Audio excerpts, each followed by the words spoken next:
October 17th, 2000. Interview with Willie Dakin. Interviewer Cindy Graham. Okay, Willie, we're going to start, but just try to ignore all this equipment and pretend like you're just talking to us in Imelda, and we're going to ask you a bunch of questions, but hopefully they'll prompt some long-winded answers from you. So first I'll start by asking you some stuff that I already know, but that other people don't. So what is your full name? Willie Beecher Dakin. And who were your parents, Willie? Kenneth Dakin. And my mother's name was Harriet What was her maiden name? Morehouse. And who were your grandparents? Who were your grandparents? W.M.B. Dakin, William Dakin, and Eleanor Dakin, his wife. And he was drowned off of Shingle Cove, right where the Lobster Pound is now. Well, maybe ask you some more about that incident a little later on. What year were you born? 1918, And where were you born? Centerville. And how large was your family? How many brothers and sisters? I had two other brothers and two sisters. And where did you fit in? Baby, And what did your father do for a living? a farmer and a butcher. And in his younger years, a fisherman. Was he the only butcher in Centerville? As far as I know, at that time anyway. Did he raise the cattle he butchered, or everybody brought their cattle to him?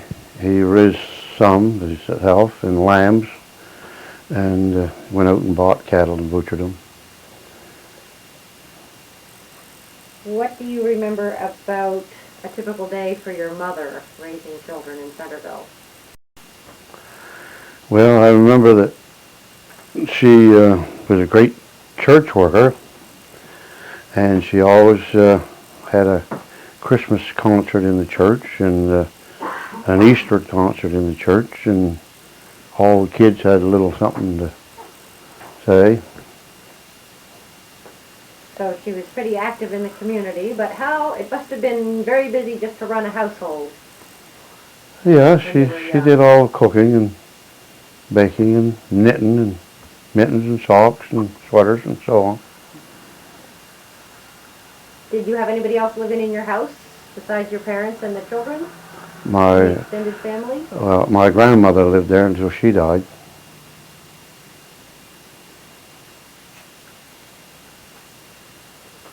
Can you remember what a typical school day was like for you? Well, we used to get up in the morning and we had to walk about a half mile to school. And then we had some good teachers and some we didn't like, and I guess that happens all over. Then we'd go home for lunch, back to school, and go home, and then we'd go in the garden and pull weeds till supper time.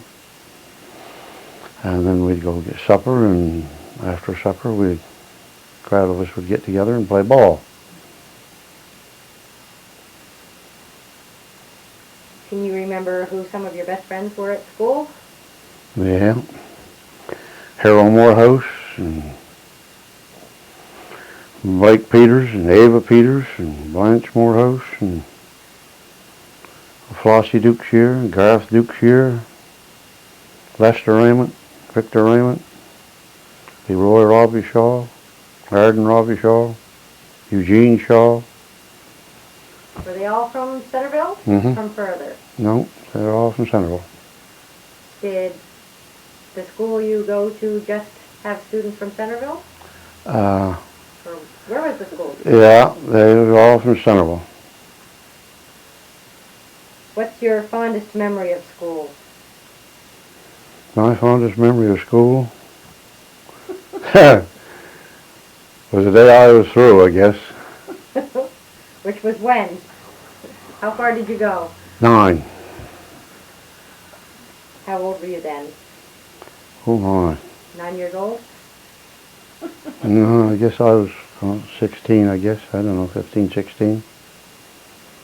Did your parents expect you to go further than that, or was that typical? Oh, I guess that was it in those days, pretty much. When you got so you could do for yourself. And So when you left school, where did you go next? I worked on the farm Your with parents' my farm? parents. Yep. And like I said a while ago, my father was a butcher, and we used to go on the road from door to door peddling beef, and I used to do the running from door to door. And after that, I went in the armed forces for 5 years. You were enlisted? Took my basic training in Yarmouth. Went to Wright's Brook on the Dartmouth side, and took my basic training on the heavy artillery. And then from there we would go out to McNabb's Island to do our shoots. So during your 5 years in the armed services, where were you sent? Where? Well, after we completed our training in the artillery, I was sent to number 6 depot. I was categorized down to C, and went there, and I worked in the QM stores for 2 years and a half, and then they put me back in the artillery again and sent me overseas. And what did you do overseas? Well, we were 7 days going over. We sailed back for Halifax, so I was told by one of the shipmates the second day, and then we turned around and went back, and we landed in Scotland, England, just coming daylight, and we went from there up into Aldershot, England.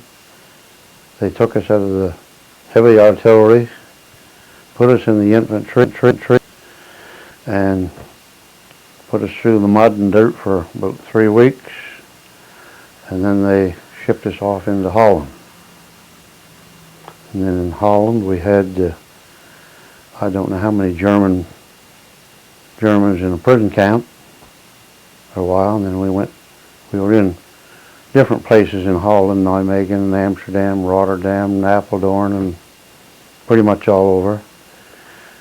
And then we went up into Germany, and after the war was over up in Germany, we came back again to Holland, and we came back to the very same place that we were when we went over, and just a little ways from Apeldoorn. And we were there, I think, a couple of weeks resting up, and then we came back to Aldershot, England. And from there we went, there was only 4 of us, went from there on a little trip up into London, because I figured you'd never be back again, so we went up to London for a little, just to see what was going on.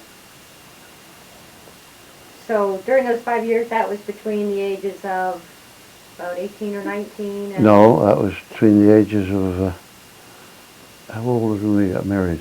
25. 25, yeah. It was before you got married? Yeah.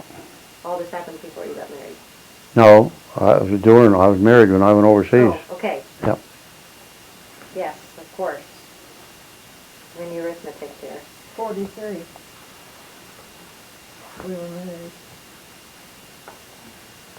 So we'll skip to how you met Imelda. Well, we only lived a couple of miles apart at the time. Yes? Yeah. Imelda lived in? Waterford, where you live now. The same house. Yep. Yeah. And I don't know. I guess I bought her pie to a pie sale one night. Is it true? Oh, yeah? Yeah, something like that. And we used to go skating down Lake Midway, Yes. played hockey down there, and then we'd get through playing hockey, we'd go skating with the girls for a while. Then we'd go home, and Dad had a barn full of cattle. We'd do the cattle and night's work, and then we'd go back, walk back down the lake again, and cut some trees down, make a bonfire, and skate till about 10 o'clock, and walk the girls home. And a certain one caught your eye. I'm interested more in hearing about what life was like when you were children in Centerville. More of that kind of story that Well, you told us. they didn't have tractors then like they have now. My dad had a yoke of oxen, and when they did work on the road, they had a gravel pit back on Mrs. Boudelier in Centerville, and there were several ox teams and several horse teams, and they would haul what they called rotten rock. It was very fine gravel, and it would pack like pavement almost, and they would have the bottom of the wagon that they hauled it in. It was 2x4 plank, 12 or 14 feet long, and they would take out a plank, and the gravel would fall out through, and then they'd have 2 or 3 men on the road shoveling it down, raking it over, and that's the way they built the roads. That's what the Digby Neck Highway was made of. That's what the Digby Neck Highway was made of. Yeah. When did the Digby Neck Highway first get paved? Oh my. I don't know just when it was, but I do remember them paving it, because they hauled a lot of the gravel that built the road from Centerville Corner down past Lake Midway off my father's property. But I don't know just when it was. When you and your father were peddling the beef, what vehicle were you? Model T Ford. Was that your father's first car? That was my father's first car. And I learned to drive that when I was 16. Yes. And Sheriff Dunn Digby took me out, tried me out for my license. Then he traded that Model T Ford and got a V8 half-ton truck from Free Wilson in Digby, which now has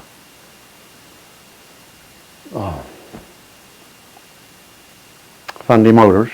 Yes. And he paid $875 for it. He had it 10 years and sold it for $600 to Lemmy Raymond in Centerville. And he bought another Ford truck.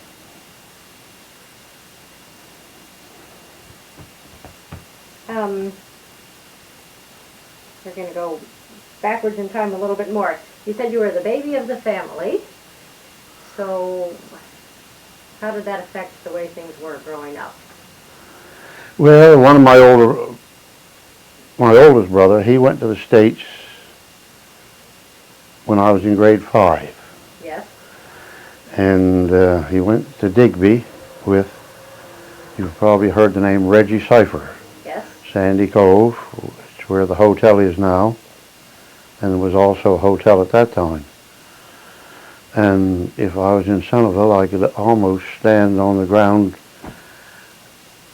then, now, when he went by on his way going to the States. I'll never forget that spot. And then my next brother, I kind of thought at the time of it that he was trying to get the upper hand of me and make me do more of the chores than what he was supposed to do. So sometimes we didn't hook that good. Yeah. We've heard that Centerville was a bustling place in years gone by compared to now. Pardon me? We've heard that Centerville was a really bustling, busy place. Oh, yes. I can remember when National Sea and Lunenburg Sea Products bought fish there. There was around about 35 boats fishing out of there.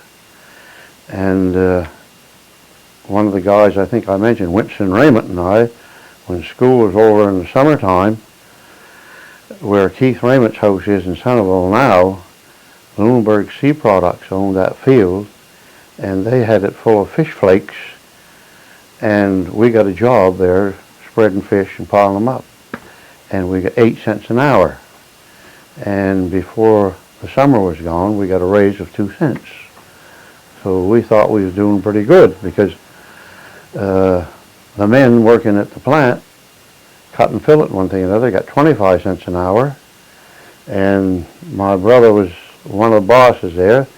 He got 30 cents an hour. How old were you when you had this little job? Oh, I suppose he must have been 12 or 14, I think. So there was never any problem for a 12 No. younger boy or older child, girls and boys, to find Hmm. a little job to do. Yeah. That's different from today. Yeah. Well, there was always a couple of ice cream parlors there in Centerville. My aunt Cassie Morehouse had one, Yes. and the girl that went to school, Etta Titus, Willie Titus's daughter, had an ice cream parlor. And in the evening, the summertime, if we were playing ball or something, why, if we had a few cents, why, we'd go get a 5-cent ice cream or what have you. We went to the store for our parents, why, they always put an extra egg in the basket to get some candy with. And we used to churn, and we had cows, separated the milk, and we churned, and she made butter, and they would take the butter and the eggs and take it to the stores and trade it for groceries. There were 2 stores in Centerville at that time. Morton's store, Charlie Morton's, which later went to his son, Elwin, and Titus, Willie Titus's store.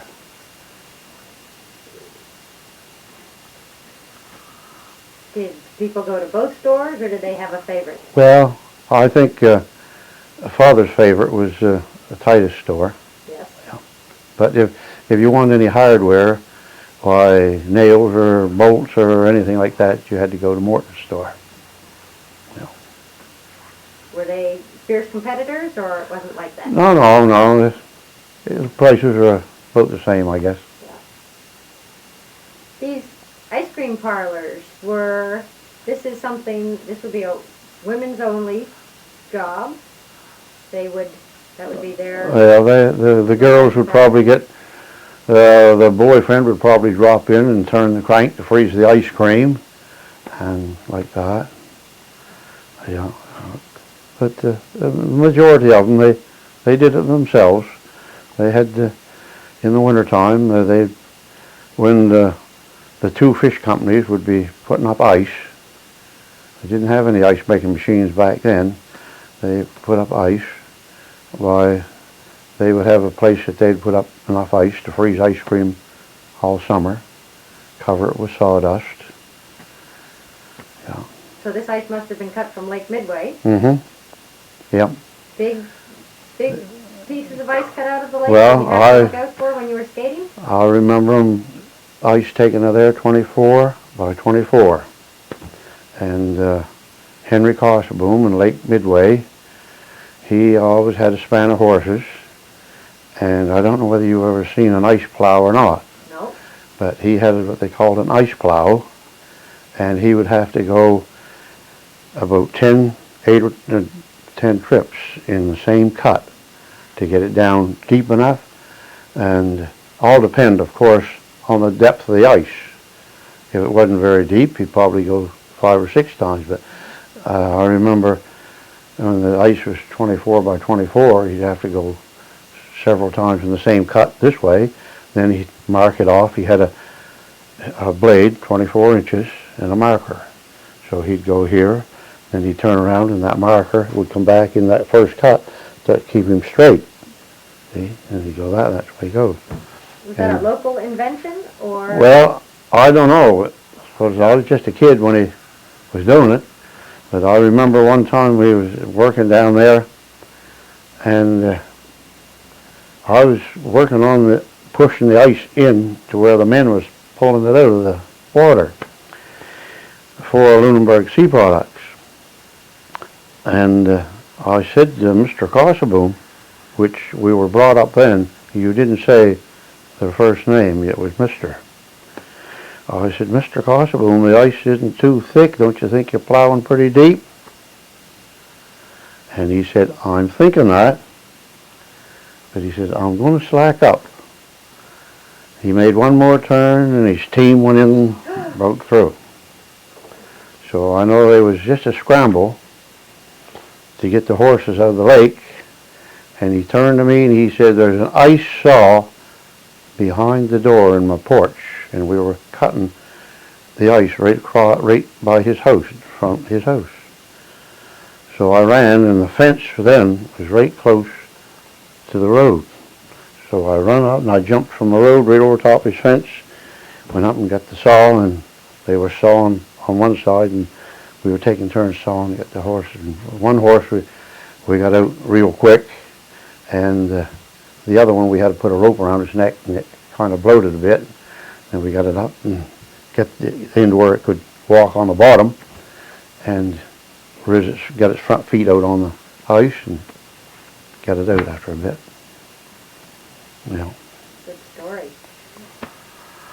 So it was the fish plants that owned the ice houses and paid for people to get the ice? And other people could use the ice? Well, the fish plants, they got the ice for their own selves. Yep. They would sell the odd little bit, but that was, see, all the fish then that were shipped to the States, they were put in what they called master containers. They were 20-pound boxes. The master container itself wasn't, the fish first were packed in 20-pound boxes made of wood and lined with a piece of paper, piece of wax paper. And then they were put in what they call a master container box. I think there was 8, I'm not certain, but I think there was 8 put in one of these master containers. And they were put in on their edge, and ice put between each one, and some in the bottom, some on top. Then they were taken to Digby by truck and shipped by boat and then by train to the States.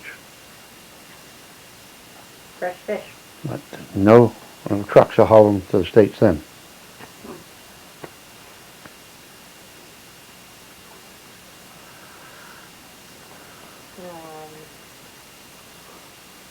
Let me see, Willie.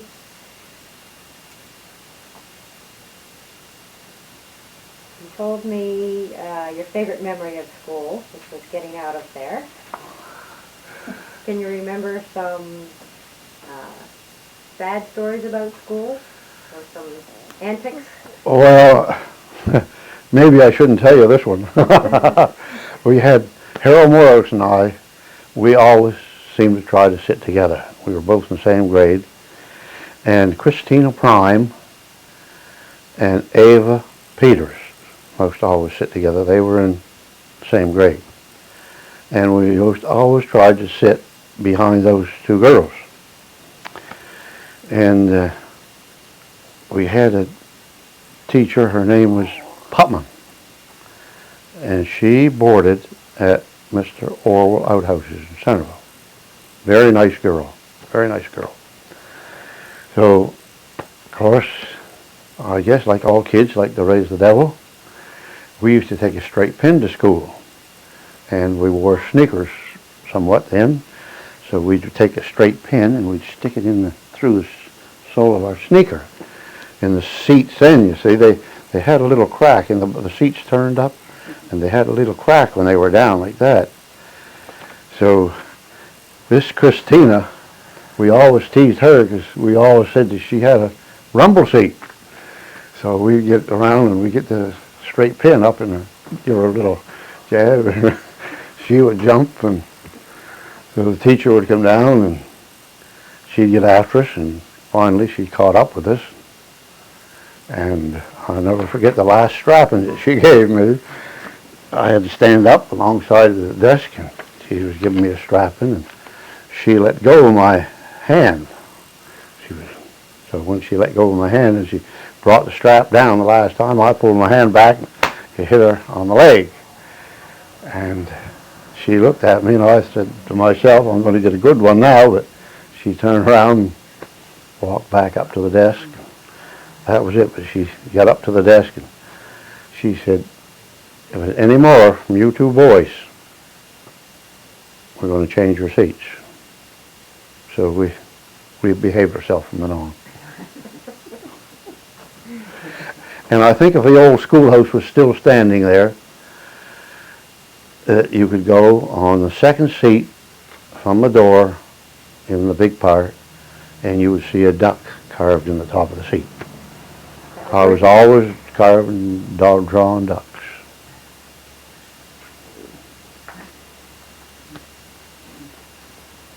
When did that school disappear? Oh, I don't know just when it was when they built the one in Sandy Cove. Yeah. Consolidated school down there.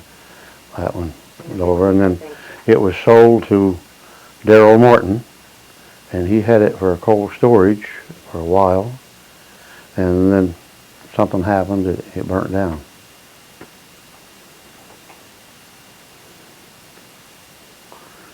And I have one more memory of the old Centerville School. There's a guy used to go there, Gerald Morehouse. He only lived just a little ways from her. She was in Waterford District, and he was in Centerville District. And we always played, in the morning we got to school, we always played what we called 3-0 catch, the ball. And they'd hit the ball, and if you were lucky enough to catch it, why, you could come bat. So the ball that they had was quite hard. And Gerald, he was a little older than I, and he had a real hearty laugh. So I was standing in the field across the road, and he batted the ball, and I said to myself, I'm catching this one whether it hurts or not. So I caught the ball, and I went up and I picked up the ball, and the teacher come to the door and rang the bell. I never got a chance to bat the ball. And I never forgot it. And every time he comes home, he always speaks about it. Yeah. Very disappointing. Yeah. And he has a sister still living in Centerville. Who would that be? Yola Morton? Oh, yes. Yeah. Yeah. What was your favorite holiday when you were a kid, Willie? His favorite holiday. I don't think I had many holidays, because when there was a holiday, I was just working on the farm, haying, helping Dad hay, or in the garden pulling weeds, and until supper time. Then we went and had supper, and then we did our barn work, and then we went and played ball after that. Everybody, it was about the same.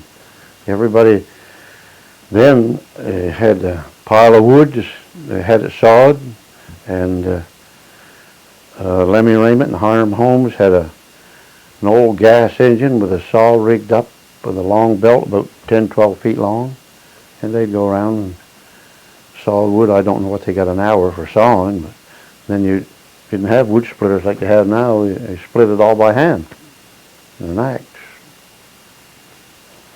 So as long as you can remember, in your memory, your father was a farmer, but he did fish. Mm-hmm. Probably. In his younger days, I don't know how many years he's fished it, Yeah. but he was still fishing. He and Shanny Raymond were fishing together in a row dory. And I don't know who was fishing with my grandfather. And they were rowing into Centerville Wharf. And they were coming along there, what they called Shingle Cove. Mm-hmm. And they got in a little close to shore in the swell. And the dory that my grandfather was in rolled over, and he was drowned. Now, I don't know whether his mate that was with him was drowned or not, but all they got from him, of him, was his one rubber boot.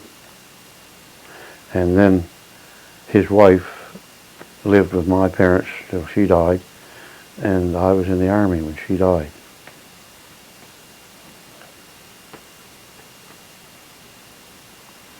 Can you remember any other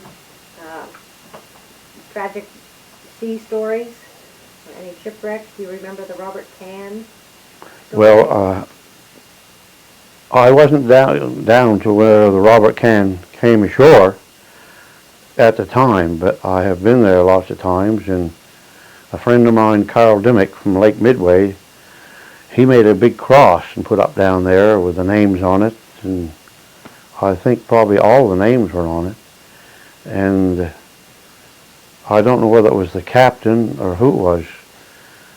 When they came ashore there, found a road and come out to where they lived. That was Dimmicks lived there at the time. Now Audrey Walker lives there now. And I guess, I don't know what time of night it was, but I guess when they went to the door, they were quite frightened because he was all ice and snow and where he'd been shipwrecked. And the Mounties came down and they brought some wine with them, and they give them a little bit of wine to warm their bodies up a bit. And some of them, their feet were frozen. And then I guess that's about all I remember about that. And another time, Ernest Nisbet and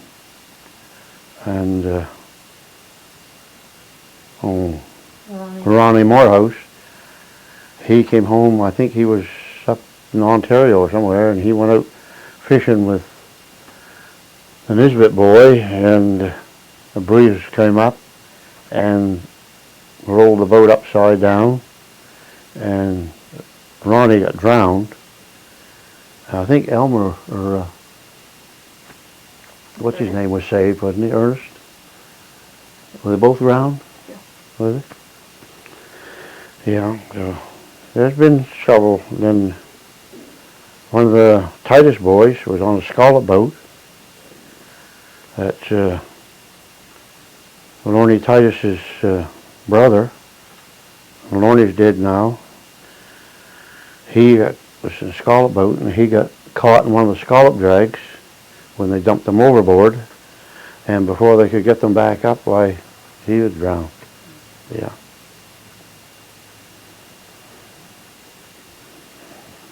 Were there any other large shipwrecks where there was any salvaging going on after? Did anything come ashore? Oh. Not that I know of. Not that I know of.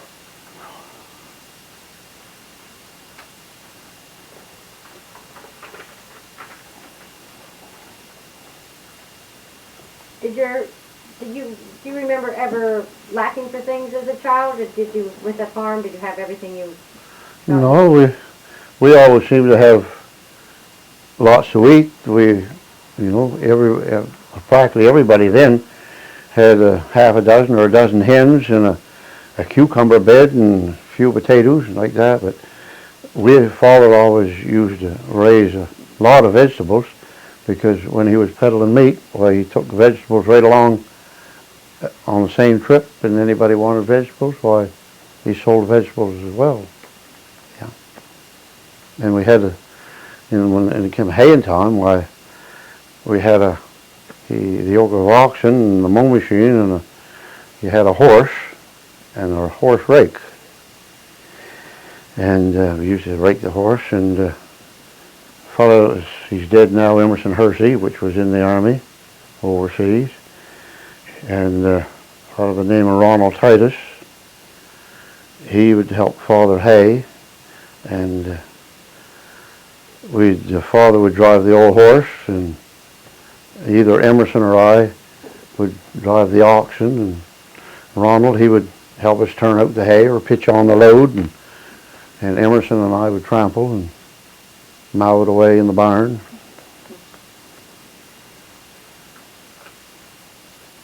Did most young men like yourself enlist?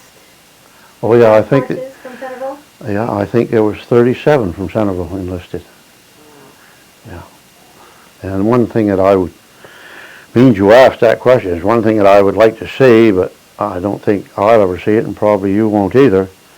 I'd like to see a cenotaph put in Centerville where the old Irving station was, with all the names on it. And it would take somebody with some responsibility to look after it and raise the flag and lower it down at half-mast when a veteran.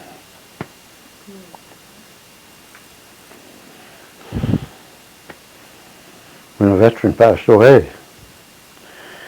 But I don't think there's anyone in Centerville now, any of the younger ones would be interested in that, so I've never mentioned it at the Legion. I'm a member of the Legion. And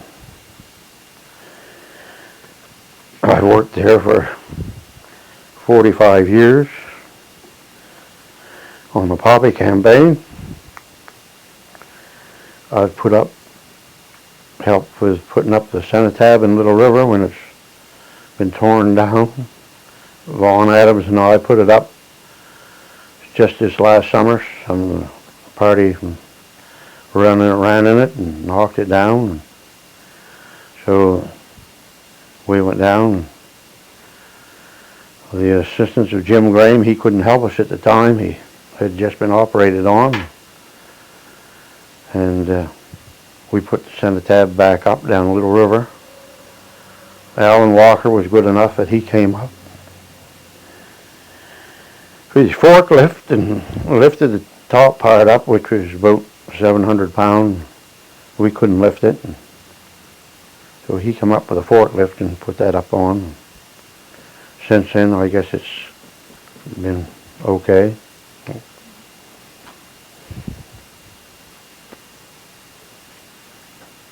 What were Sundays like in your household when you were growing up, Willie? Pardon me? What were Sundays like? Sundays?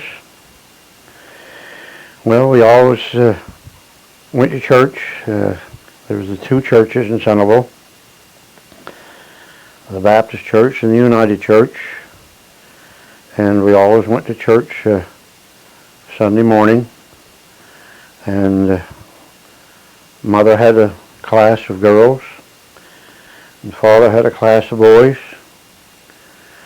and Deacon Brian Prime, he had the Bible class, and Gordon Morehouse, the deacon, he had a class of boys, the older boys, and Mother had the young girls, and my older sister, I'm wrong there, my mother had the older girls, and my older sister had the young girls, and she was organist in the church at the time.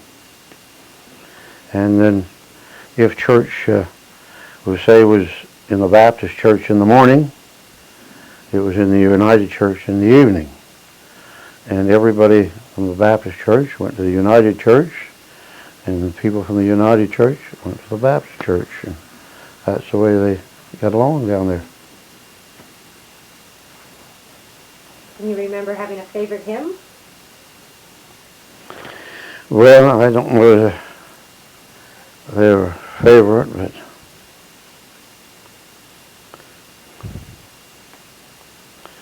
I don't remember any special one. Yeah. Has that religion continued to have an influence in your life? Pardon me? Has religion continued to have an influence in your life? Yes. We always went to church. Ever since we left Centerville, we went to the church here in Digby. Yeah. Yeah.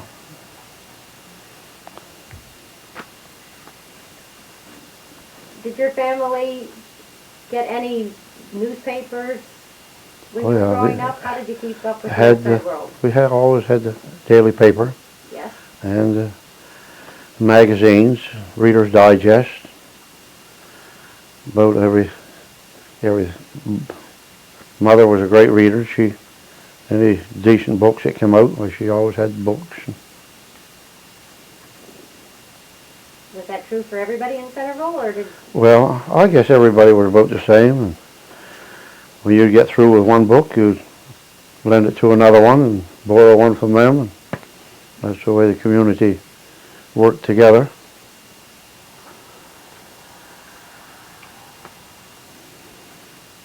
when do you remember getting electricity for the first time? Well, I don't know what year it was, but I know where I was. Where were you? There was an ice pond in back of where Lyndon Raymond lives now, which was my Aunt Cassie Morehouse. And there used to be an ice house back there, and they put up ice back there. And we were back there skating one night after school. And when I come out for supper, just about dark, we had hydro. What year, I don't know. It was either 1929 or 30.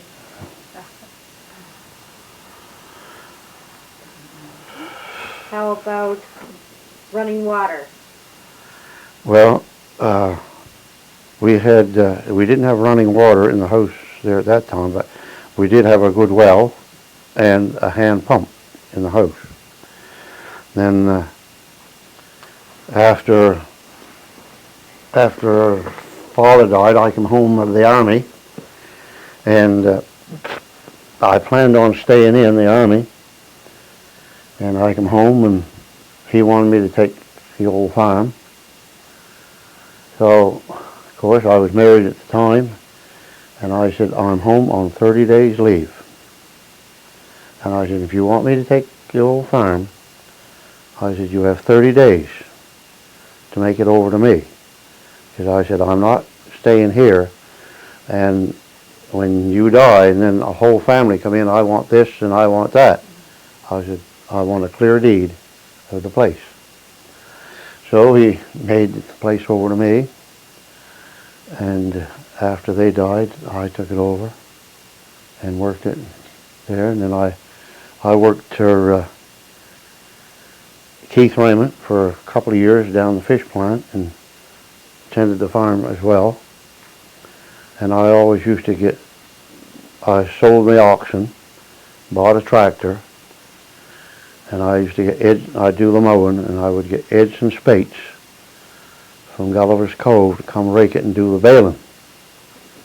And I would get Lorne Titus's boys, Russell, and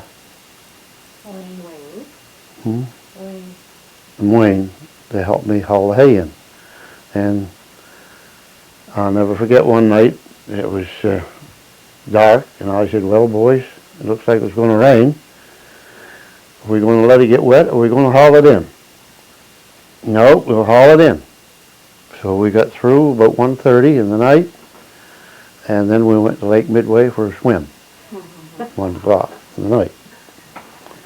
Yeah. So then I was still working for Keith. He came in one afternoon, and it was in the fall year, and he said, I wish some of you guys could get work somewhere else. So we used to do quite a lot of shopping Saturday nights. Was a big night in Digby then. So where the K-Win is now used to be Pines Market, meat market. So every time I would go in there, the boss in there would always ask me to come in there to cut meat, because he knew I knew how to cut meat. So this Saturday night we went in there, and he hollered at me to come up in the office, and I went up in the office. He said, when are you coming in here to work for me? I said, Monday morning. He said, you really mean it? I said, yeah, Monday morning. So I went home, and Sunday night we went to church, and of course all the guys that worked to the shore in the fish plant, Robbie Morehouse and Ralph Wagner and all the guys that worked the shore, World Outhouse, they all went to church. So I said to Ralph Wagner, I said, I won't be down to work in the morning. I said, I'm going to Digby work, got a job in Digby. And Ralph said, yeah, some more of your foolishness, like that. So when morning came, why I wasn't there to go to work. So I guess it was about 9:30, 10 o'clock, in walked Keith in Digby in the store where I was working. He said, I didn't mean for you to get a job somewhere else. He said, what am I going to do for truck drivers and one thing and another? Well, I said, that's the way I took it when you said, wish some of you guys would get a job somewhere else. So I worked for Mr. Pine for 5 years and a half, cutting meat. And I had a petty officer used to come in there from Cornwallis, and his order at that time would be probably anywhere from 200 to 225. He would get his monthly meat and stuff like that, which was quite an order at that time. So he had asked me to save him a nice piece of sirloin steak. So I ordered a hind quarter of western beef. And he was there, and I was cutting this western beef for him, sirloin steak. And another lady came in, an English lady, and she had the hothouse out at Racket Gardens, they used to call it then, out towards Pines Hotel. And she walked up to the meat counter and she said, I want that piece of meat right there. I said, I'm sorry, Mrs. Peck, that is sold to Mr. Davis, the petty officer. She says, I want that piece of meat right there. I said, I'm sorry, it's sold to Mr. Davis. So she went up in the office and she got the boss right with a shirt collar and brought him down. And she says, I want that piece of meat there. We always called the boss Al. His name was Alan. I said, Al, that piece of meat is sold to Mr. Davis. He never let on he heard me. He took about 2 pounds or 3 pounds, whatever it was she wanted, and put it on the scale, and he was a short man, and I looked over his shoulder, seen what it come to, and he gave her 10% discount on a couple of 3 pounds of meat. She bought, I suppose, a couple of dollars worth of meat. She got 10% discount. Mr. Davis bought over $200 worth of meat and groceries and potatoes and vegetables, canned stuff. He never got 5 cents discount. So Mr. Pine, after he did it, he walked out and he went over to Roy Carpenter. Had a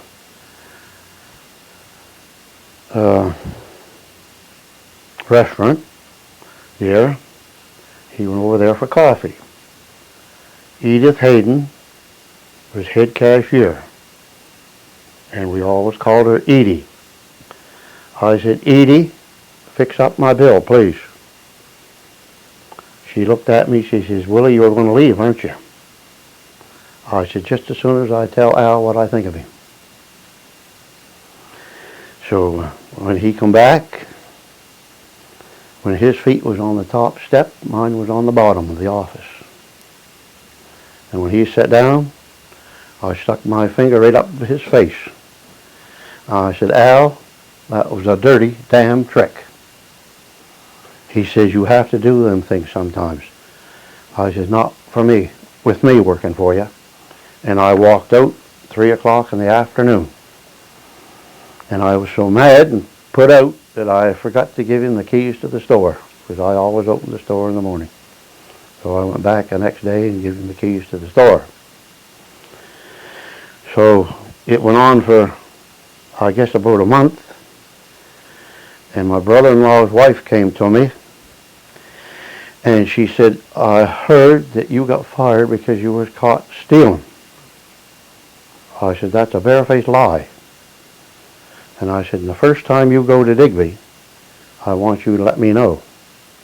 Because I said, I'm taking you right in to Mr. Pine.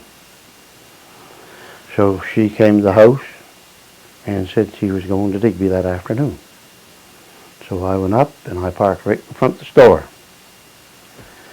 And I waited and I seen her walking up the street, so I got up, and when just as she got to the truck, we get out and we were going to go in, he walked out of the store, and I said, Mr. Pine, I'd like to see you in the office a minute. It was pretty near 3 o'clock, and the bank closed at 3. He says, I have to go to the bank. He said, I won't be too long. I said, okay, we'll wait. So when he came out, we went in the store, and I took the lady right up in the office. I said, I have one question for you, and I guess probably you have one answer for her.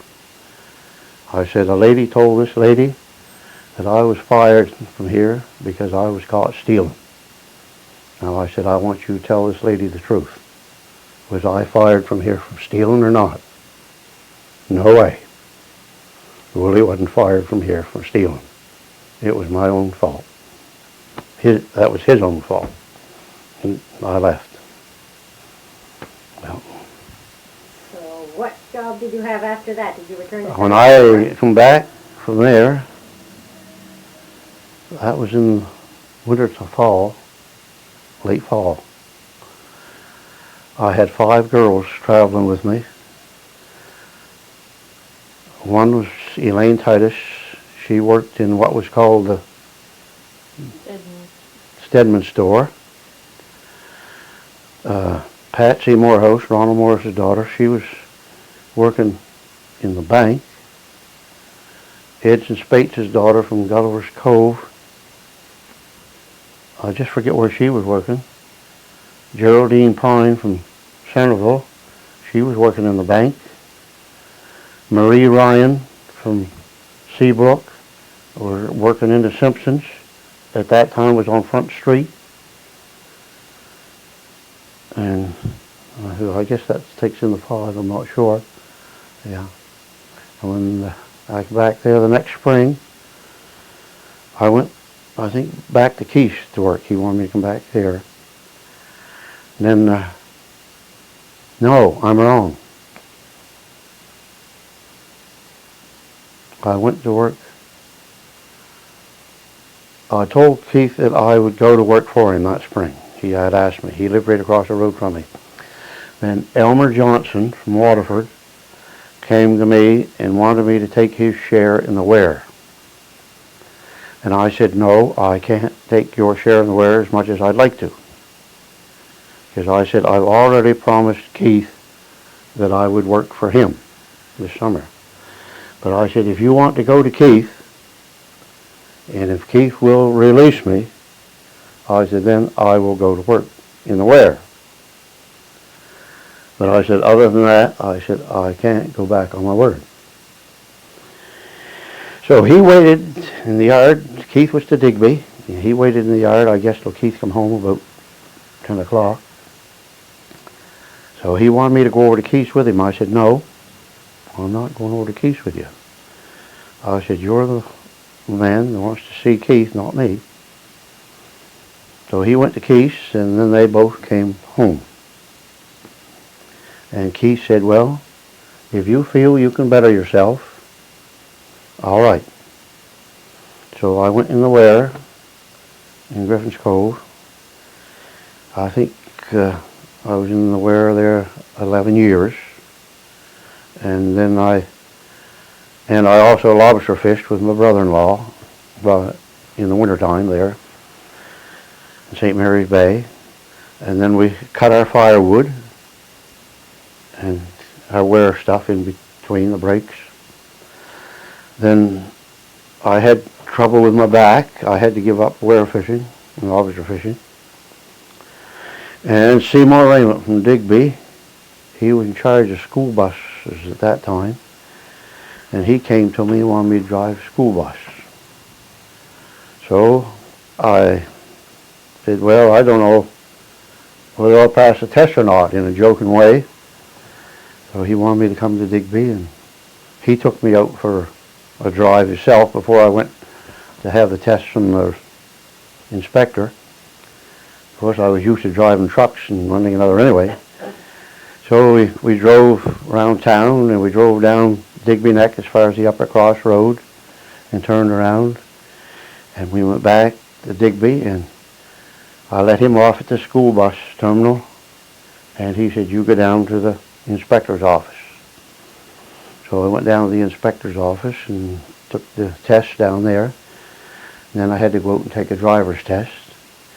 And he stopped me a couple of times as if I were picking up kids, and the amber lights and the red lights. And he stopped me on the hill and so to see if the bus run back or not. And I passed the test. And I drove a school bus for 12 years and a half to Sandy Cove. I had all the small kids from grade primer up, including grade 6. And it was kind of a mixed up affair when I first took it over, because I had to bring the high school kids out of Centerville to go on the high school bus coming up from Sandy Cove. And the high school kids would take the little ones and say, you get out of that seat, I'm going to sit there. So I tried to straighten it up the best I could without a lot of fuss. So after a bit I went to Digby, and I've got numbers from 1 to 10. And I numbered the seats on each side. And I had all my grade primer girls, or all the girls on one side, primer, not including grade 6, and all the boys on the other side. And I said, now, you choose who you want to sit with in your class and where you're going to sit up front. That's going to be your seat for the year. So they chose who they wanted to sit with, all the primer class first, then grade 1, 2, so on. And so there was lots of empty seats, of course, still when I come up out of Centerville. And I told the high school children, I said, don't you touch one of those, that's their seat for the year. You pick a seat where there isn't anyone sitting. So I got that straightened away. We got along fine. Then we had a couple of boys that used to stick their foot out in the seat in the aisle and tried to trip the girls up, and I tried to talk to them and see if I couldn't straighten them up, because the seats then had pipe rails around them. And I said, you boys are tripping some of the girls and they're going to hit their heads and hurt themselves. So I said, I don't want to have to change your seats. And they were both in grade 6, sitting way down, about halfway the bus. So it went on pretty good for about a week, and out went the foot. So I had said to one of the girls in the front seat, which were primer class, I had said, I might have to change your seat. Would it be okay? Oh yes, it was okay with him. But I didn't tell him why. So when the foot went out, I just stopped the bus. No, I was unloading, I think, or going on at the school, one or the other. When the foot went out, I just pulled the emergency brake on, went back, and I said, you come with me. So I brought him up, put him right in the front seat, right next to the window. I said, that is your seat to now to the end of the year. And if you don't grade, and I'm driving next year when you get on the bus, I said, that'll be your seat right there. But he did grade. And one of the other boys, the same thing, I brought him up in the seat on the other side. So when I did that, his mother called me everything but a white person. Of course, that came right back to me within a couple of days. And I never said boo about it, didn't let on that I knew anything about it.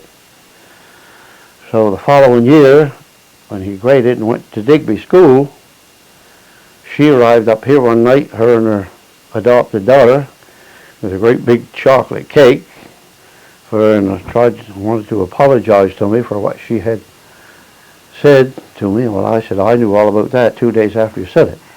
But I said I didn't want to make a fuss about it. So I drove the school bus, like I said, for 12 years and a half, and then they went on strike.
So, like I said, she came here, and then he went to school, and she came up here, and she said, well, with her chocolate cake, she said, I wish you was driving the bus going to school in Digby this year. She said, the language they're having there, she says, isn't good at all.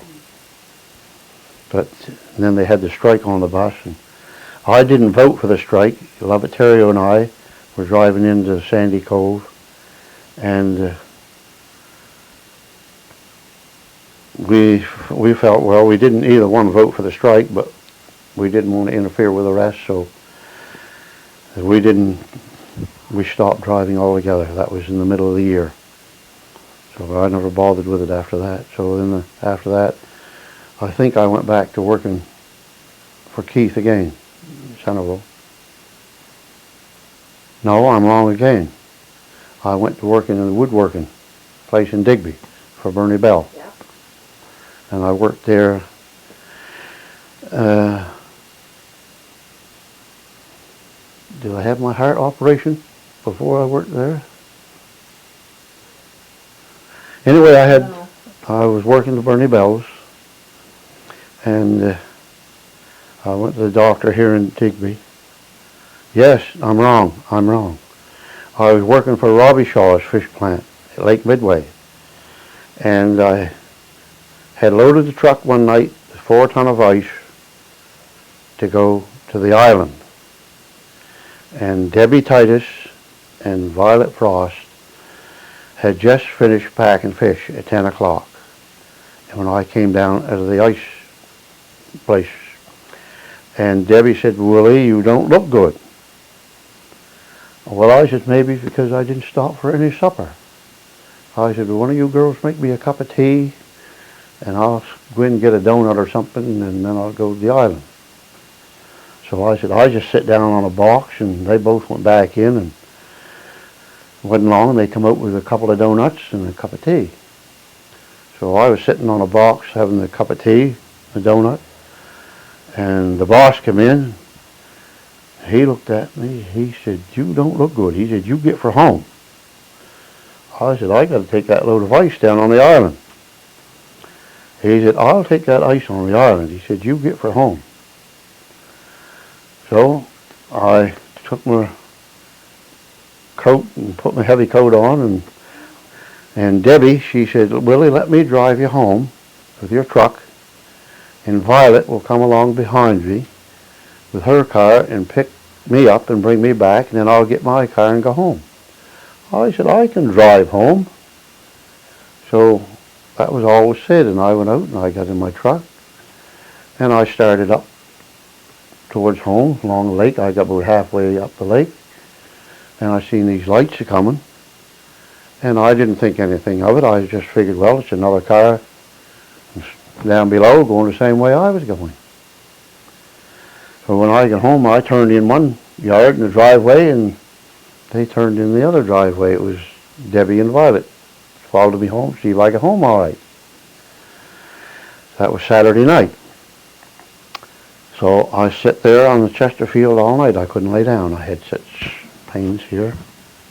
Too contrary, I guess, to go to the doctor, because it was at that time about 11:30. So Sunday morning, after a while, I got so I could lay down. And Sunday night it snowed. Monday morning I felt great. I went out in the garage, and I got my tractor out, had the snow plow on it, and I said, I'm going to plow out one driveway. So I plowed out one driveway. I come in the house. I said, you have it some hot in here?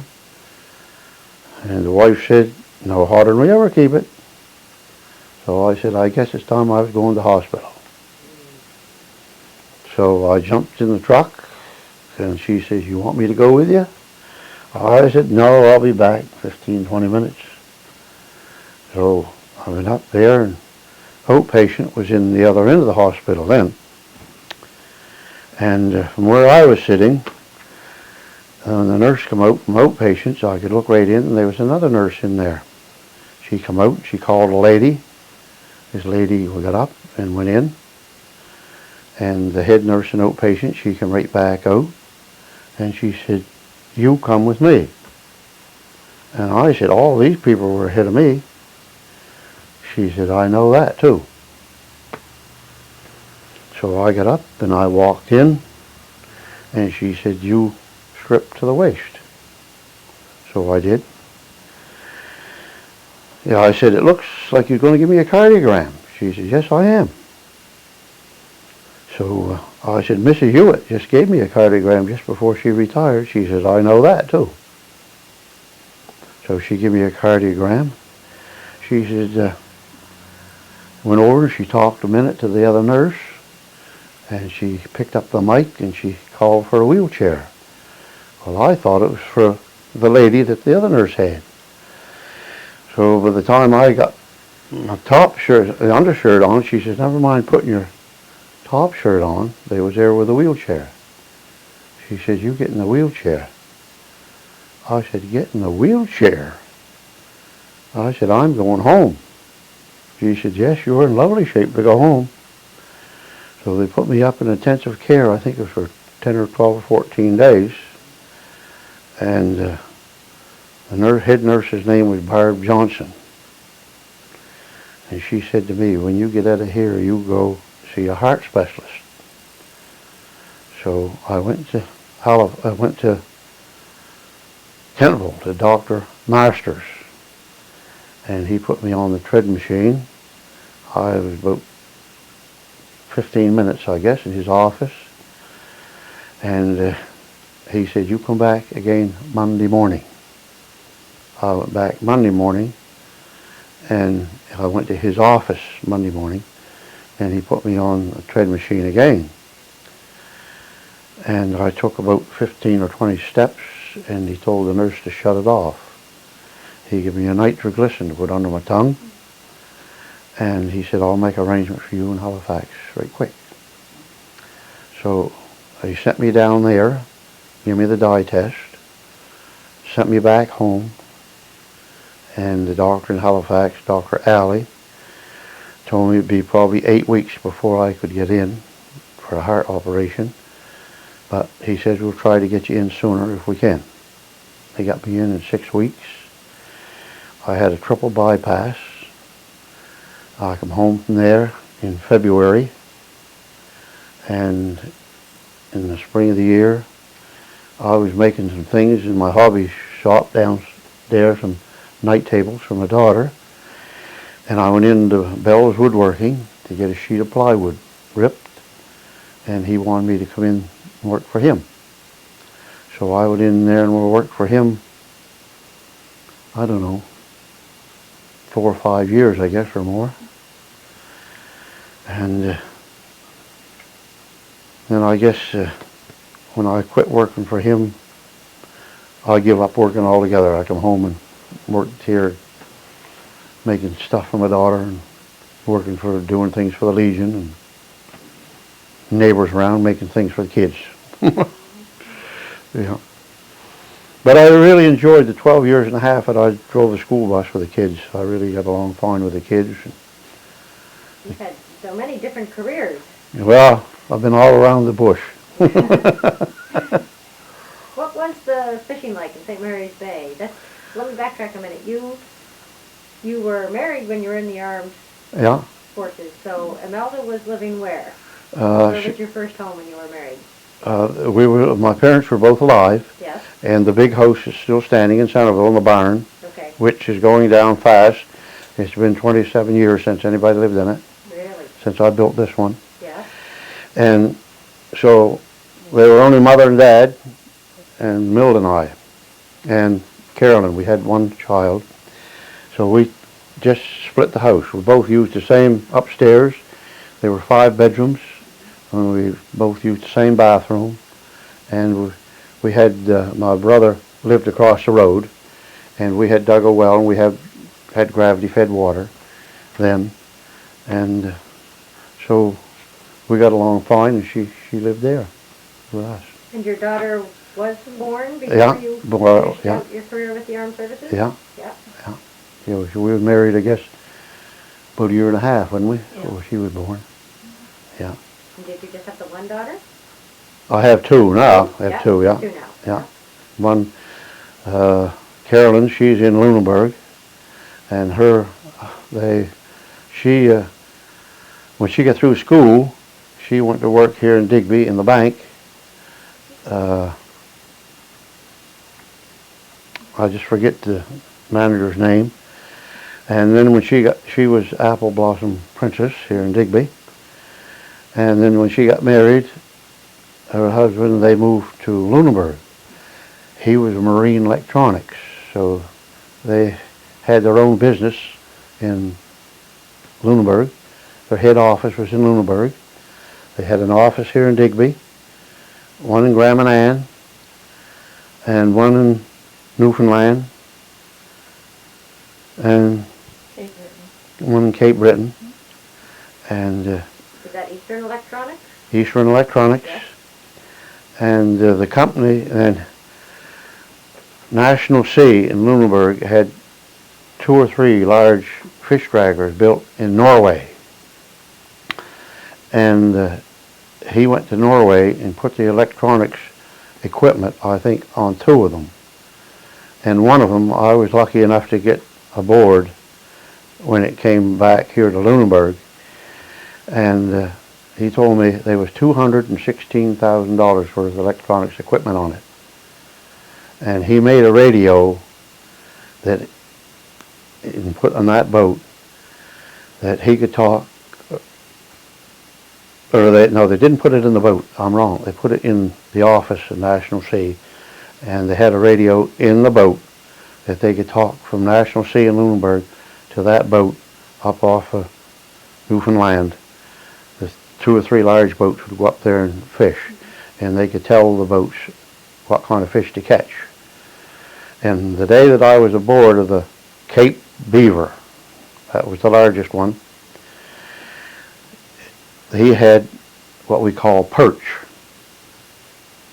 I don't know how many 100,000 he had aboard. And there was the odd codfish now and then. But there was equipment in there that could tell just what kind of fish was underneath of the boat. And the equipment up in the captain's room, when the drags were out, if there was 5 pound more strain on this cable than there was of that one, it registered so that you could, yeah. So the company that he was buying all of his equipment from, German company, they came over here and wanted to buy him out. So he said, well, he couldn't give him a price right at that time, but he talked it over, he and my daughter, his wife, and at that time the bottom was beginning to drop out of the fish business. So he said, I think our best bet would be to sell out. So he put a price on it. So when they come back, in I think it was 2 months' time, he told them to come back. He put a price on it, and he sold out his business. And then he was going to retire. He's played around for a year, and he couldn't do that, so he went to Kentville, and he took a landscaping course. And since then, he's been doing landscaping in Lunenburg. His last name wouldn't be Ernst, would it? No, Balzer. Balzer. Gordon Balzer. Yeah. So here, and she went to a real estate fellow and wanted to know if she could get a job selling real estate in Bridgewater. So he told her, yes, I think I can give you a job, but he said, you'll have to go take a course first. So she went and took a course in real estate, and now she's selling real estate. So where they bought their property to build their second house, why, the lady's husband passed away, and their son, Jonathan, used to go up at night just a little ways from them and carry in her wood and do errands for her. So one night she said, you tell your mom and dad to come up. I want to see them. So they went up, didn't know what she wanted, and she said, would you like to buy the rest of the old farm? And they said, yes, we would. what price would you have on it? And she told them. And they said, well, we'd like to have it, but we just can't afford that much. So she said, well, what do you feel you can afford? So they told her what they thought they could afford. And she said, well, you can have it for that. So they bought the rest of the farm. So my daughter, she went to work selling real estate, and they tried to restore the old house on the farm, and when they got into it, they just found that there was no way that they could restore it. It was that far gone. So they tore it down, and they decided they would build a new one and sell the one that they're living in now. So she went to work one morning and put up a sign down by the road, just on her own, not through the real estate. And 2 days afterwards, they sold the house, but they have the right to live in it until the last of this month. Their house is supposed to be done up on the hill. And my other daughter, Sandra, she works for the telephone company, and she's been in the telephone company, I think this is 26 years? 26 years. And she is with the engineers department, and she's been, I guess, all under the city of Halifax with rubber boots and a hard hat and overhauls. And she's been in Truro. She started out here in Digby.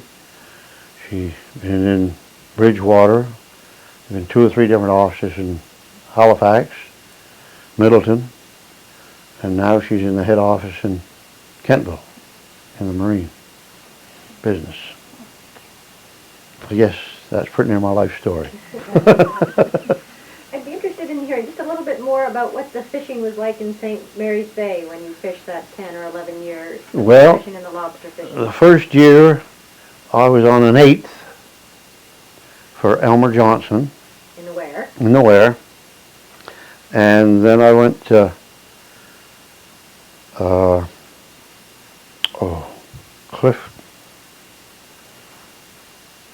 I can't think of his name, was fishing with Lee, lobster fishing. Clifford Robbishaw was fishing with Lee Westcott, and he stuck a nail in his foot and got lockjaw and died. So Lee wanted me to go lobstering with him, so I went lobstering with Lee.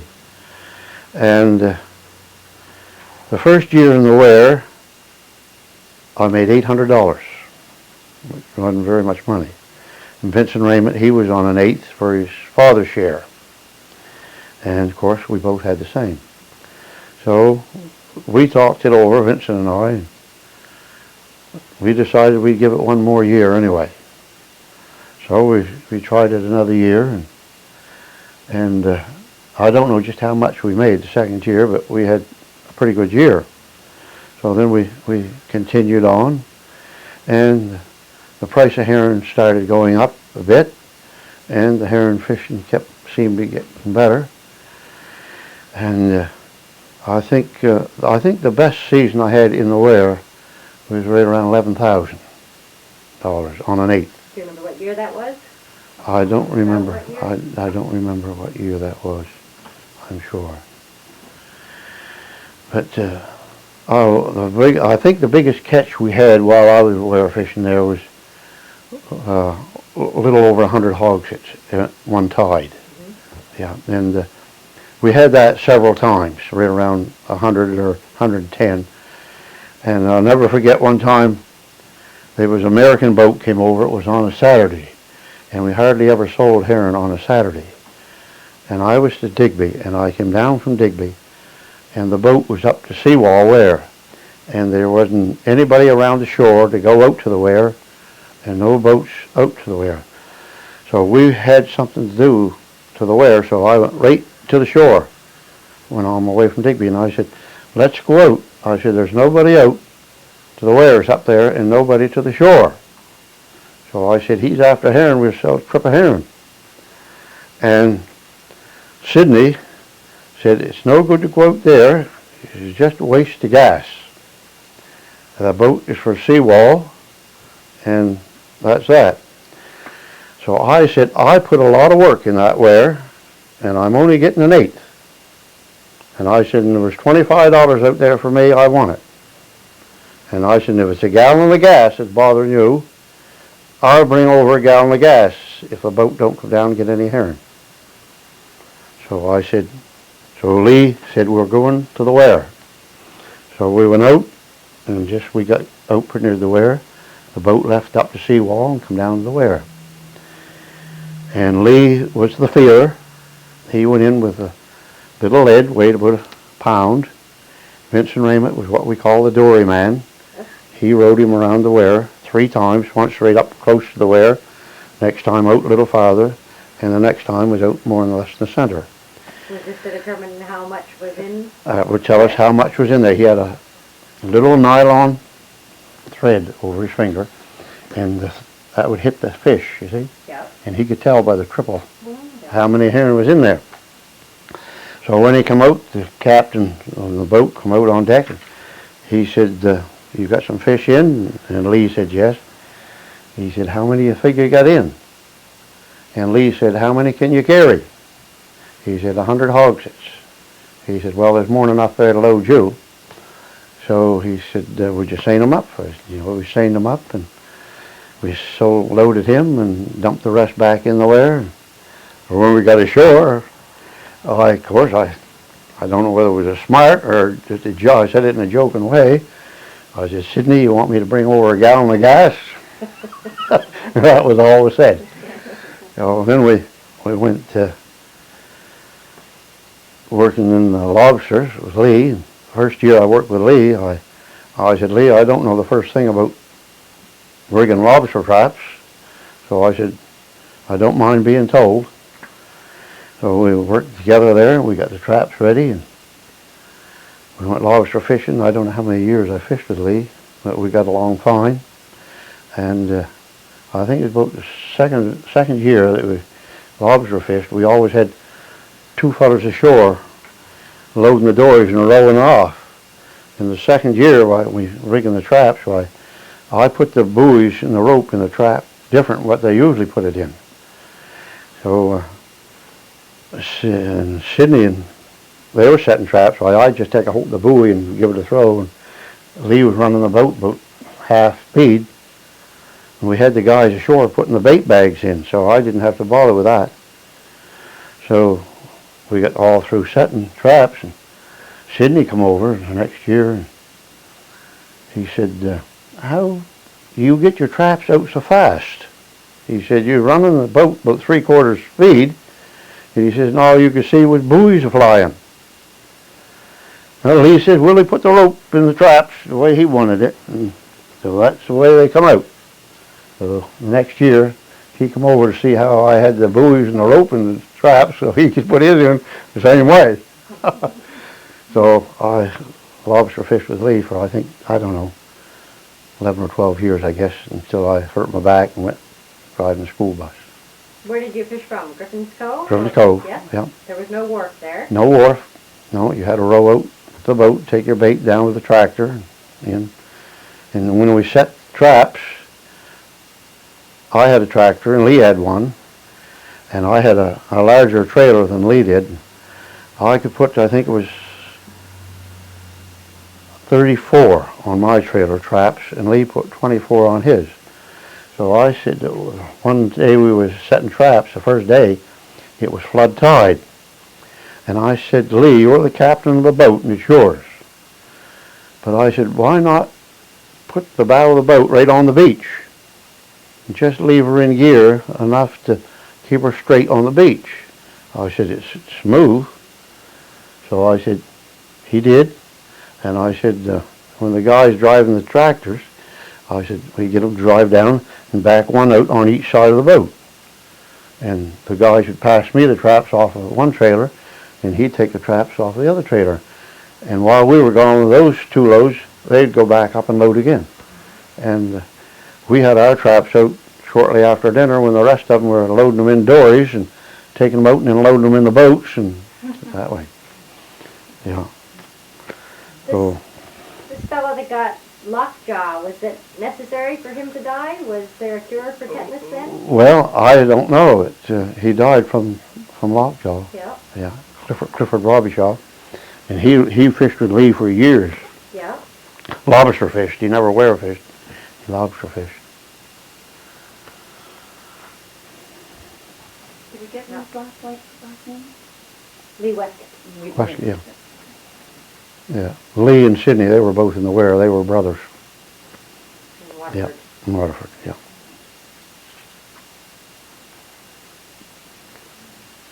Well, this intrigues me, this story of the guy that died of lockjaw. How often would you go to the doctor? I really, I don't know, I'm sure. Whether He the stepped doctor, on- huh? He stepped on a nail. Yeah, he stepped on a nail, so I remember that part. But whether the doctor came to him or whether I don't know. they went to the doctor, I don't know.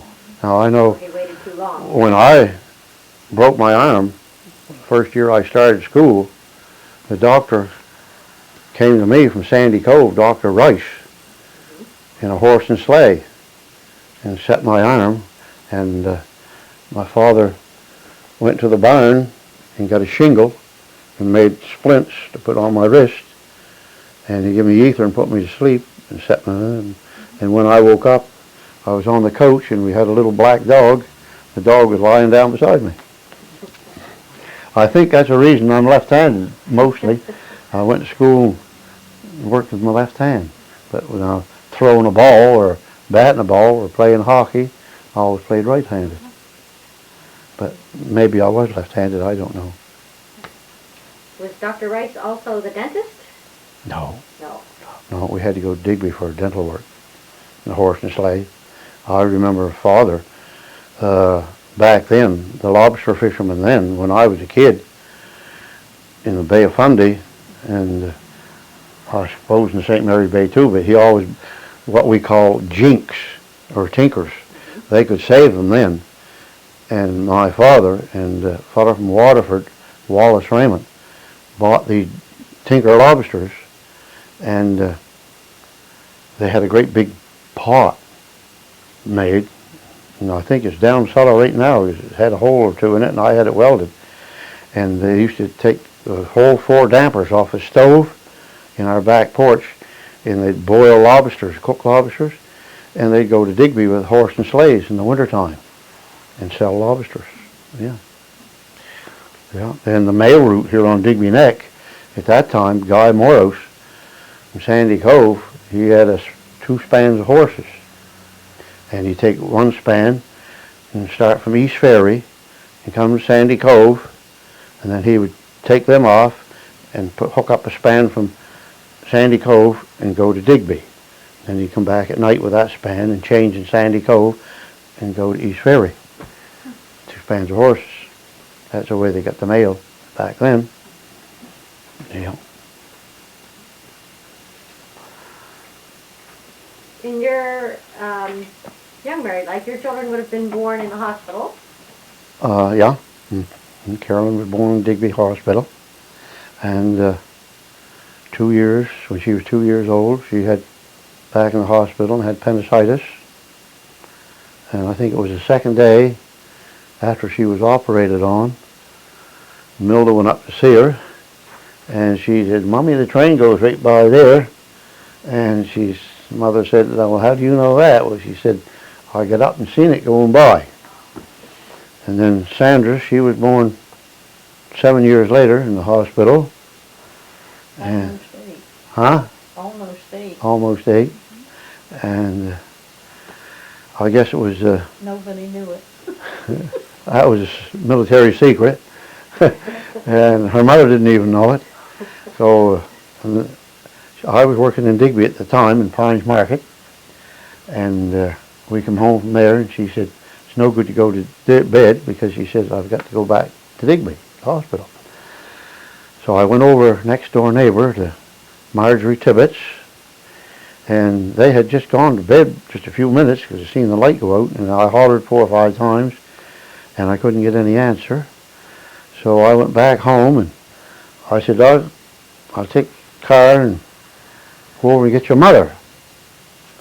So I went over and I knew where she slept, and I went around the house and I just said, Graham, and she said, yes. I said, Willie, and I said, I got to take Milda to the hospital. I said, would you come down and stay with Carolyn? So she said, yes, just a minute. So she got up and come to the door and went in, and Milda had, between Carolyn and Sandra, she had had one kidney taken out. So she said, her other kidney's acting up, isn't it? Well, I said, she's got trouble, pains in her back. So when she got ready, she went down home with me, and she said to Milda, she said, what's your trouble? Well, she said, I got to go to the hospital. I'm going to have a baby, but nobody knows it. So she went up, and they had another girl. I think it was, what, a year after that we had to take her to Halifax? Or less. She wasn't walking. Well, she wasn't walking, and she had a growth come on her hip, and we had to take her to Halifax for 5 radium treatments. And 5 minutes, all the way to Halifax for 5 minutes. 5 radium treatments. But that all cleared up and was fine. Yeah. Yeah. I thought of something a while ago that I was want to mention. Okay. Oh, I would like to mention, go back to when I was in the Army. Yeah. Just a minute. I had a pass. I was in Halifax. That was, pardon me, before I went overseas. And I had a pass to come home for a weekend. So when you get your pass, they say, well, you get on a certain number car. And I never forgot. He said, you go on number 9 car. So I went out and went down through and went on number 9 car. And there was one person on that car, an Army girl. And she was from down on the island, Central Grove. And so I walked down to where she was sitting, and I said, you mind if I sit down here? She said, no, sit down. So I sat down. I introduced myself to her, and she introduced herself to me. And her name was Miriam Prime. So we chatted there all the way and along, and I didn't say where I was from, and she didn't say where she was from. After a while, I said, well, you must be from near Digby to be on this car, because I said, they told me when I got my ticket to go on number 9 car. She said, yes, I'm going right to Digby. Well, I said, yes, so am I. She said, do you live right in Digby? I said, no. I live down Digby Neck, Centerville. I said, do you live in Digby? She said, no, I live on the island, Central Grove. And she said, well, how do you get down Digby Neck? Well, I said, I usually call Dad, and I started out walking, and he comes and picks me up. So when we got to Kentville, it was a snowing and a blowing like mad. And all we had on our feet was a little pair, we didn't have on our real Army boots, we had a pair of our Army dress shoes. And so we got in Digby, I guess it was about 5 o'clock in the morning, 5:30. Telephone lines was down, hydro line was down. Couldn't call anywhere, you couldn't get a taxi, there's no taxis around. Well, she said, what are you going to do now? Well, I said, we'll hoof it. Well, she said, if you're going to go, she said, I'll walk along with you. So we walked down, and we got down here in Rossway. And Mr. Jim Hutchison just come out of the barn with his milk pail. And I said, good morning, Mr. Hutchison.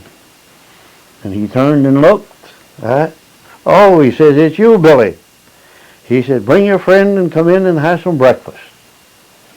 So we thanked him, and we went in, and we had breakfast with him. And I said, well, this girl's from down on the island. And I said, and she'd like to get home for some of the weekend. And I said, I guess we'll have to walk clear into Centerville anyway, and I'll get Dad's truck and take her down. And so I said, let us pay you for our lunch, and we'll be on the way. They said, no, you're not paying us for any lunch. So we started thanking them, and we got out to the road, and I seen a truck coming.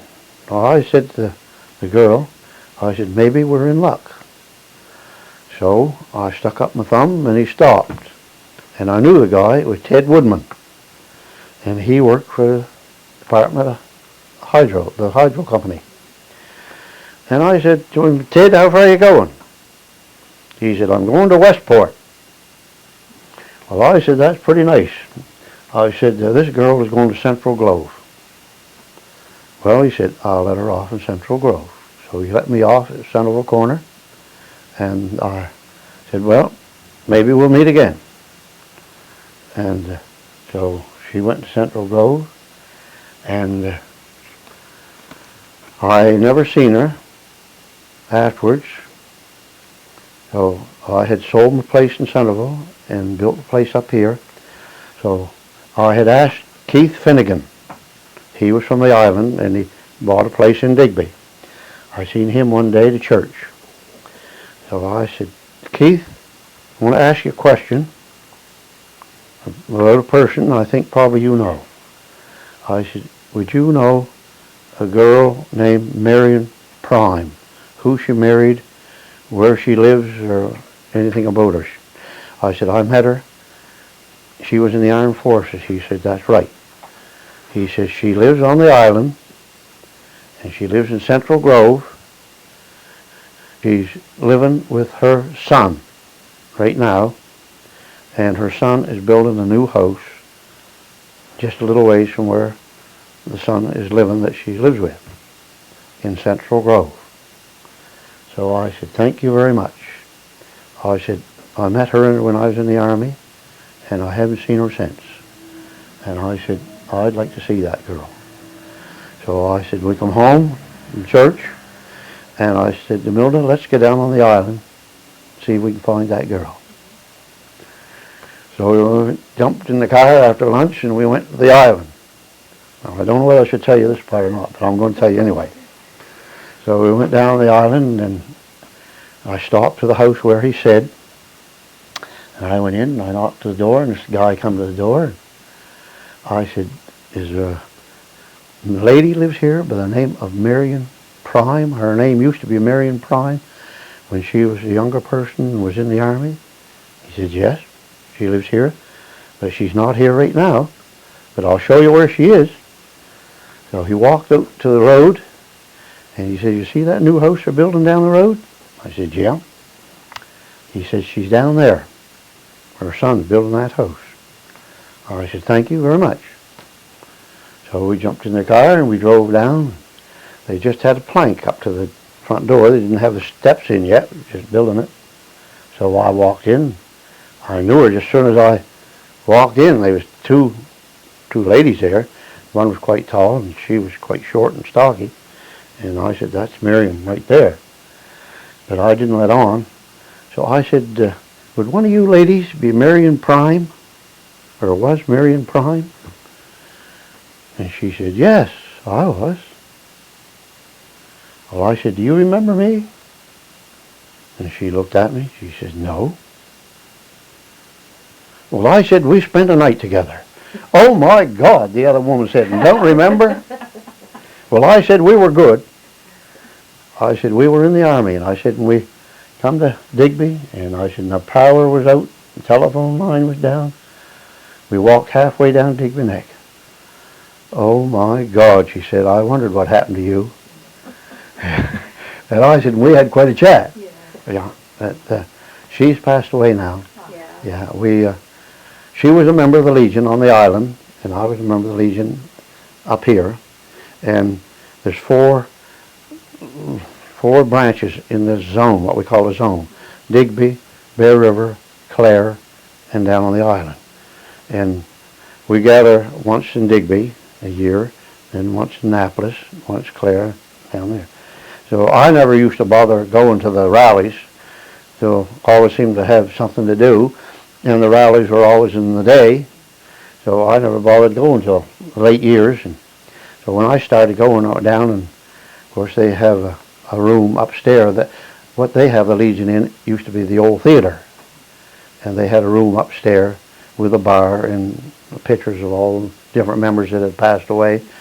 So I went up and I was looking at the pictures, and one of the guys from down there, Westport, he's living in Westport now, Danny Glavin, I said, "Don't tell me that girl has passed away."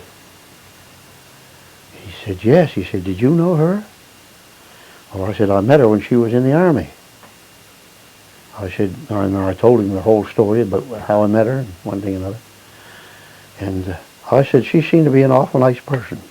I said, "I only met her the once from Halifax to and walked halfway down Digby Neck." He said, "She was a nice person." She said, "She would take her heart out and give it to you." Yeah. Yeah, she was that type of person. Yeah. Yeah. So I guess that's about the career of my days, I guess. I'm just interested in one thing. What did the young fellow from the Neck think of London, England? Pardon me? What did the young fellow from the Neck think of London, England, when you went there for your 4-day... What did we hit? London? Well, we went to London from Aldershot, Camp Aldershot. And I said to the boys, there's Berrigan, Charlie Black, Berrigan, we're from down, From Massey. huh? From Massey. Oh, down near Lunenburg anyway. And Charlie Black was from up Spring Hill, and Berrigan and Cape Breton. So I got ready, and I said, "Anybody want to go to London with me? I'm going up for 3 days before we go aboard the boat for home." Berrigan spoke up. He said, "You're going to be damn fool enough to go to London." He said, "You'll get lost and you won't come back and you'll miss the boat." I said, "I can yak enough here and I can yak enough there to find my way back." Well, he said, "You're going to be fool enough to go." I said, "I'll go with you." So he packed his bag, and Bruce Coombs said, "Well, I'll go too." And Charlie Black spoke up. He said, well, 4 of us will go. So we jumped the old train in Aldershot, and we went to Waterloo Station, just a little ways from Westminster in London. We got off the train, and we went out, and we got a taxi. The taxi driver said, I said to the taxi driver, "I'd like to go to Westminster." He said, "I don't know how to get there." I said, "You don't know how to get to Westminster from here?" He says, "No, I don't." Well, I said, "According to this map I got, I can walk there in 20 minutes. Well, he says, "If you can show me the way, I'll take you." So I said, the 3 guys got in the back, which there was a screen between the front seat and the back seat. And I got in the front with him. And I took the map, and I said, here's where we are. And I said, "Here's where you got to go." So he took us up to Westminster, 2 bits, like a quarter. He said, "I've been taxiing for so many years." He says, "The first call I ever had to come here." Yeah, so we got out, and we paid him and thanked him. And I looked up, and here come an English Army guy walking down the street.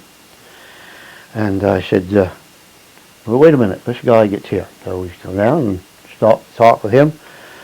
I said, "Where can we get a room for the night? 4 of us." He says, "Right there." He said, "I can put up 200 or 300 right in there." He said, "You just go in the door and there'll be a lady sitting right there, and you pay her so much for your bed. She'll give you a ticket, the number of the bed." He says, "You take your kit bag in, lay it on the bed, and it won't be touched." So we thanked him, and we went in. We got 4 tickets, and we went in, put our bed on in. It was still daylight, and that was about, well, right after supper. And we went out, and we walked around London. But we didn't travel around too much because we didn't know London. We didn't want to get somewhere dark coming on, didn't know how to get back. So what we called a restaurant here, they called a naffy over there. And this was all street, we'll say, in here a square, and Westminster was all around us, the Big Ben and one thing and another. So Berrigan and I went in to get a little lunch. Bruce Coombs and Charlie Black, they went in where we was going to sleep. So when you went in, you had to line up to go get something to eat. So you had to turn the chair up back to the table so they knew that chair was taken, you see. So we went up and I got lunch for a cup of coffee or whatever, a couple of donuts or something. We went over and sit down. We sat down and I said, somebody might come in that we know. So I turned the other two chairs up. And Barry said, nobody's going to come in here. We know. He said, all of our batteries back in Aldershot. Well, I said, you never know. I said, a lot of other guys over here from down Digby Neck. So anyway, a couple of ATS come in. That's British Army girls, you see. So I reached over with my toe like that, and I tripped one of the chairs. And one of the girls seen me, and she laughed. So I went like that, and she come over to the table where we were. I said, you girls like a cup of coffee and a donut or something? And they said, yes. So I said, well, what would you like? And she told me, and I jumped up, and I went over to the line up, way up to the wicket, and I gave the guy, I didn't know him from Adam, I gave him some money, and he got me a couple of coffees and a couple of donuts or a sandwich, whatever it was the girls wanted, and they come over and sit where we were, with us. So we got to talking, and I said to them, I said, where are you girls stationed? Around here handy? They said, oh yes, just across the street. Well, I said, we're staying right across the street there in the place where I guess 300 or 400 could stay. Well, she said, we have to make the beds in there in the morning. Well, I said, what do you do after you get the beds made? She said, well, we have the day off. Well, I said, what time do you get through making beds? Well, she says, usually it's around 10 o'clock or a little after. Well, I said, would you like a job after you get through? She kind of nodded her head. She grinned. She said, what kind of a job? Well, I said, there's two other guys that's gone in where we have rooms for the night. And I said, we have 2 days. I said, the third day we have to go back to camp. We're going on our way home. I said, we'd like for you to show us around the most important places in London. Because I said, I don't imagine we'll get back here again. Sure, we'll do that. So I said, well, then we'll walk around and we'll come back here and we'll be on the steps around 10:30 tomorrow morning. Okay? So we walked around and we come back. We were sitting on the steps. We seen them come out, so we knew then right where they were stationed. So they come over where we were and they took it off. And the first place they took us into was a wax museum. So I went over and I bought the tickets for the 6 of us. And you had to go up 6 steps and turn and go up 6 more. So we were all chewing the rag, so to speak. And they had the wax for there standing at the foot of the steps, all dressed up and a hat on and hand out like this. So we were walking on talking, and I stuck my hand out like that. Of course, the girls got a big kick out of it because they knew he was wax, see? So the guy over to the wicket that sold me the tickets, he went like that. So I paused for a minute and I said, well, what does he want? So they had started up the steps. So that left me behind. So he turned his head and he kind of grinned and he went like that to follow on. So when they stepped on the top step of the first flight, it was a register, like a hot air register. Now he must have pressed a button over there. I never went back to ask him, but their skirts went right up over their head. So we got quite a kick out of that. Anyway, they took us up in the wax museum and they showed us around there, and then we come out of there and they took us here, there, and everywhere, and we took them in and gave them lunch. And the second day was the same thing. So when they had to be in at 10 o'clock at night. So at supper time, we went to where we always went there, the little naffy or restaurant, whichever you want to call it, had lunch. There was a good show on. So we had talked it over, the 4 of us, and said, well, let's take the girls to the show. So we was having supper. We said, how would you girls love to go to the show? We'd like to do something for you. You've been so nice to us. Well, we'd like to go, but there wouldn't be any use of going because we'd have to leave when the show was about half over. Well, I said, can't you get a pass? I doubt it. So we sat there and talked a while. I said, is there any way that you can arrange it that we can see your sergeant or captain? Well, I doubt it. Well, I said, we're going to try. So we walked over to where they were stationed, and they said, you can't go in here. We'll go in and ask a sergeant. So wasn't long, and they came back out. Yes, the sergeant said to come in. So we went in, and we just told them that these two girls have been awful good to us, showing us around London the last 2 days, and we'd like to take them to this show tonight to thank them in some way for what they've done for us. And they said that they'd have to have a pass, or they'd have to leave when the show was half over. So the sergeant, she said, just a minute, and she went into the captain's office, the lady captain, and the lady captain come out, and the sergeant says, now you explain to her the same as you did to me. So I did. And she says, I don't see any problems with that. So they gave the two girls a pass, and we took them to the show that night, which was just, you might say, across. The show was here, they were stationed there, and we were sleeping here. So we took them there, and then we took them to lunch after, and we walked over to the gate where they were sleeping and thanked them for taking us around London, and we went over and went to sleep. The next day we went back to Aldershot. So the funny part of it all to me, or a nice part of it all, when I was working in Digby in Pines Meat Market, this lady came in, and I said to the guy that was working on the meat bench with me, I said, I've seen that girl somewhere before. And every time I would turn around to look at her, she was looking at me. So I said, about the third time, I said, I'm going to find out if I have met her somewhere before. So I said, I laid my knife down on the meat bench, and I turned around to walk out to talk to her, and she was standing right outside the counter. And she said, haven't I met you somewhere before? Well, I said, that's the very words I told him. And she said, was you in the army? I said, yes. She said, did you overseas? I said, yes. She said, I think you showed around London, didn't I? Wow. Well, I said, how did you get over here? Did you marry a Canadian? She said, no. I married an Englishman. He's over here in Cornwallis on course.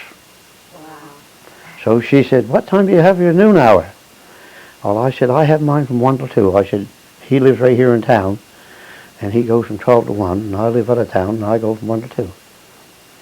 Well, she said, the town clock then in Digby was down about, what is now? The Elite store is now, I would say. She said, our car's parked down in front of the town clock. She said, come down, we'll go have a little talk. So I ate my lunch on his noon hour in between, you see. And noon hour we drove out, the lady that she was with, and myself, the three of us, we drove out to the Pines, and we had quite a little chat there for about 3/4 of an hour, and then come back into town. And I never seen her afterwards. Wow. Isn't that Yeah. coincidence? Yeah. A small world. No kidding. Small world. Yes. Yeah. Small world. I'm hearing some deep. Wonderful stories. Yeah, I don't know. That's not us? No, I don't think that's us. I think we're almost at the end of our thing here. Yeah, that's what I'm thinking. You gonna let me, Keeping an eye on it. you girls gonna let me make you coffee? I can make you a cup of coffee. Well, that sounds great. My husband and I live in Freeport. He's working on this project too, so he could pick me up on the way too. Yes. Would that be all right? Sure. Sure. Yeah? If I can make a quick phone call. That's a wonderful story. Do you have any more questions, Mindy? No? No, I think we probably exhausted you, but do you have anything else you want to add? No, I No? don't. We've No, covered a lot. well, if you want to know anything about her, we met, like I said, I think it was to a pie sale, Okay. and she lived in Waterford, Okay. and she had a little canteen. Yeah, I think we're going to have to do an interview with Imelda one of these days. I'm So- sure you guys... If she'd invite us back. Yeah. You up for Willie 2 never- hours. Yeah, Willie never told you that when he was talking about Centerville, he never told you that they had the first bathroom in Oh. Centerville. You did? And the first electric lights. Well, there were different houses, had them all at the same time, I guess, the lights in Centerville. Right. They had the first We had the first bathroom. yes. I bet there were lineups. Well, one thing that happened, of course, mother and father were great churchgoers and the whole family.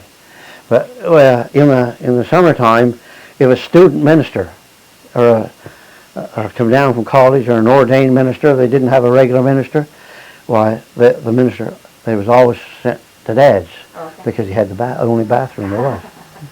But after mother and father died, and then they'd have a student minister, well, the parsonage was only 3 houses from home, and Milda always done the washing for the minister, and one of them, he had a bicycle, and he had a church in Centerville, church in Waterford, and one here in Rossway. 3 churches. So when church was in Centerville in the morning, and Waterford in the afternoon, Rossway in the evening, we had a little truck, half-ton truck. We always came to Rossway Church, and he'd put his bicycle in the body, and we'd take him back to Centerville. So he would stop into the parsonage and get his dirty clothes and come over home for a midnight feed. Yeah. Every Sunday night. Yeah. But he ate more meals home than just Sunday night. Yeah. And I'll never forget one minister we had, that was before I was married, and he came over home night and he said, let's go get a couple of girls tonight. Well, I thought kind of strange, minister. Of course, he wasn't married either. So we went to Sandy Cove. So Chip Saunders in Sandy Cove had a hotel. That was on the road that goes over to St. Mary's Bay, then it goes up to TR's that way. Had a hotel there. So I knew one of the girls that worked there, Myrtle Moros. So I said, let's go up to Chip's, see if the girls are still working. So I went in and I knocked the door. Mrs. Saunders come to the door. Of course, I knew Mrs. Saunders and Chip's because I was there every week. Father always did the hotels first, selling meat. So she comes in and I said, is Myrtle working tonight? And she said, yes. She'll be through in just a few minutes. So I said, could I speak to her just a minute? She said, yes. So she hollered to her and she come to the door. And I said, Myrtle, want to go for a drive after you get through work? And she said, yeah. I said, I got another fellow out here. I said, suppose we can get somebody else. Oh, she said, yeah, we'll go up and we'll get Belva Jeffrey. I said, okay. So I said, in the meantime, I'll run over and get Belle. I said, the other fellow's got a car here.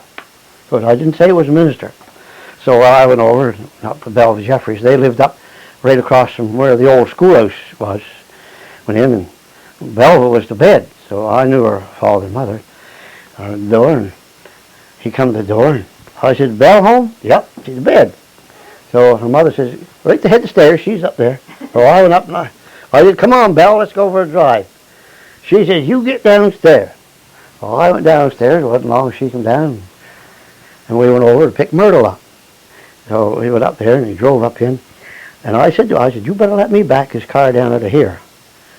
Because I said, up in there was quite a ways to back down to where the roads went. I said, you get in the ditch. No, he said, I won't get in the ditch. And I said, okay. I guess he got going down there to get a little too fast and wango down the ditch with me. So Mr. Gilly Merritt, he had a yoke of oxen. So I knew him, and I went over, and he was to bed, and I hollered, woke him up, and I told him who it was. And I said, my friend's up here, he's got his back down from up the chips, he's got his car in the ditch. I said, could I get you to come with your ox and pull him out? He said, the ox